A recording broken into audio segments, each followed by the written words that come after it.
একজন ধার্মিক যেমন পবিত্র ধর্মগ্রন্থে অকুণ্ঠ বিশ্বাসী, তেমনি আমিও বিশ্বাস অর্পণ করেছি আমার প্রতি তোমার গভীর ভালোবাসায়।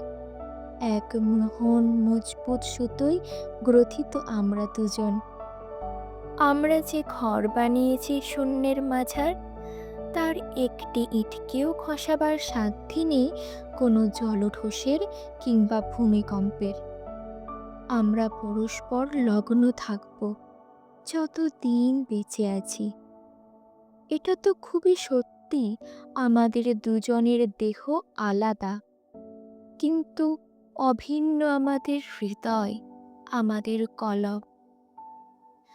আজকাল বহু রাত আমি জেগেই কাটাই সুফির তরিকায়, আর এই নিশি জাগরণে আমাকে জপিয়েছে গভীর নিশীথের নির্ঘুম প্রহরী আমাকে তোমার নিবিড়তম সান্নিধ্যে নিয়ে যেতে পারে। নিদ্রার বালুচরে তোমার পদছাপ হারাই সহজে, তাই আমি জেগে থাকব প্রায়শ সারা রাত আর অবিরত। তোমার অস্তিত্ব আমার শিরায় শিরায় ফুটবে, অলৌকিক বুদ্ধদের মতো